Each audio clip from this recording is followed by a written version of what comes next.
नमस्कार शेतकरी बंधूंनो, मी ज्ञानेश्वर चिकणे. तर एकंदरच आपण हवामान अंदाज पाहणार आहोत 22 तारखेपर्यंतचा. 22 तारखेपर्यंत राज्यामध्ये मोठा पाऊस येणार आहे का आणि कोणत्या भागामध्ये पावसाची शक्यता आहे. तसेच बंगालच्या खाडीमध्ये एक चक्रीवादळ तयार होणार आहे आणि चक्रीवादळाची स्थिती काय राहणार आहे.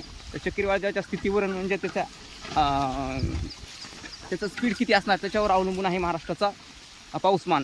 तर जास्त स्पीडनं जर 150 ते 200 स्पीडनं जर त्याची चक्रीवादळाची स्थिती जर निर्माण झाली शेतकऱ्यांनो, तर महाराष्ट्रामध्ये एक पावसाचा कोकण वगळता आणि सिंधुदुर्ग, सांगली, सातारा, कोल्हापूर हे जिल्हे वगळता महाराष्ट्रामध्ये एकही थेंब पडण्याची शक्यता नसते.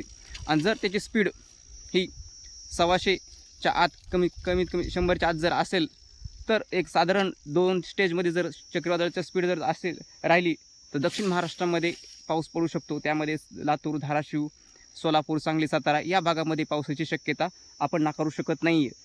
आणि एकंदरच आज 10 तारीख आहे. तर 10 तारखेला राज्यामध्ये आज बऱ्याच ठिकाणी देखील पावसाची शक्यता आहे. वादळी स्वरूपामध्ये पावसाची शक्यता आहे. तर जास्त पावसाची शक्यता आज लातूर, धाराशिव, सोलापूर, सांगली या भागामध्ये आणि पूर्व भागामध्ये राज्याच्या या भागामध्ये पावसाची जास्त शक्यता आहे. तसेच परभणी, बीड, लातूर तर आपण सांगितलेलं, पण नांदेड ह्या भागामध्ये देखील आज पावसाची शक्यता आहे. तसेच छत्रपती संभाजीनगर, जालना जिल्हा, हिंगोली या जिल्ह्यामध्ये देखील आज पावसाची शक्यता आहे. काही ठिकाणी सर्वदूर पावसाची शक्यता नाही आहे. त्यामध्ये वादळी वाऱ्यासह काही ठिकाणी पाऊस पडण्याची शक्यता आहे. पण एकंदरच शेतकरी बंधूंनो, मोठ्या स्वरूपामध्ये पावसाची शक्यता महाराष्ट्रामध्ये जवळपास 20 ते 22 तारखेपर्यंत मोठ्या क्षेत्रावर पावसाची शक्यता नाही. थोड्याफार क्षेत्रावर आता जसा पाऊस पडत आहे त्याप्रमाणे पाऊस हा दक्षिण महाराष्ट्रामध्ये थोडासा पडेल. पण आपण क्लिअर त्याच्यामध्ये आपण अजून 2 दिवसांनी महाराष्ट्रामध्ये किती प्रमाणामध्ये पाऊस पडेल किंवा कोणत्या भागामध्ये पाऊस पडणार नाही 22 तारखेपर्यंत आपण हे 2 दिवसाच्या नंतर आपण क्लिअर सांगूच. पण आपण ह्याच्या अगोदर देखील आपण सांगितलेलं की महाराष्ट्रामध्ये एकंदरच मोठ्या वाहूनी स्वरूपामध्ये मराठवाडा असेल किंवा अमरावती विभाग असेल, या विभागामध्ये, दोन्ही विभागामध्ये पाऊस मोठ्या स्वरूपामध्ये नाही. तो फक्त दक्षिण पश्चिम महाराष्ट्रामध्ये म्हणजे सांगली, सातारा, कोल्हापूर या जिल्ह्यामध्ये वाहणी स्वरूपामध्ये पाऊस पडण्याची शक्यता आहे. पुणे जिल्ह्यामध्ये देखील, पुणे या जिल्ह्यामध्ये आयलेनगरचा थोडासा भाग तिथे थोडासा येऊ शकतो, थोडाफार थोडा, पण पुणे जिल्ह्यापर्यंत पाऊस पडण्याची शक्यता आहे. तसेच लातूर, धाराशिव या जिल्ह्यामध्ये. आणि चक्रीवादळ जर मोठ्या ह्याने निर्माण जास्त झालं, त्याची स्पीड जर वाढली तर ते सुद्धा तिथलचा सुद्धा पाऊस कमी होणार शेतकरी, म्हणजे लातूर, धाराशिव ह्या भागातला सुद्धा पाऊस कमी होईल. आणि पूर्णतः इकडचं वारं जे आहे ते वारं इकडचे म्हणजेच गुजरात, मध्य प्रदेशकडून हवा येईल महाराष्ट्रात. तसेच इकडे लातूर म्हणजेच छत्रपती संभाजीनगर तर लातूर ह्या भागाकडे असे हवेचा वेग राहील व त्याच्यापासून मात्र आपल्याला पाऊस मिळण्याची शक्यता नाही आहे.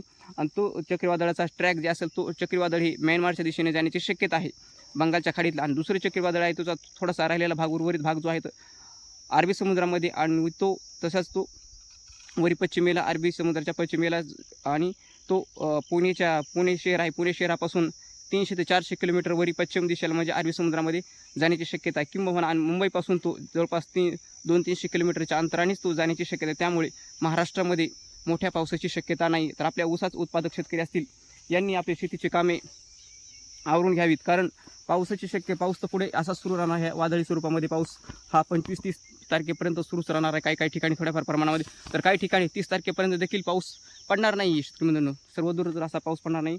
30 तारखेपर्यंत काही ठिकाणी पाऊससुद्धा पडणार नाही आहे.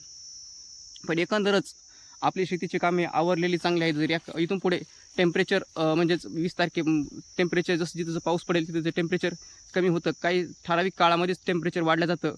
आणि पुन्हा जर एकदा जर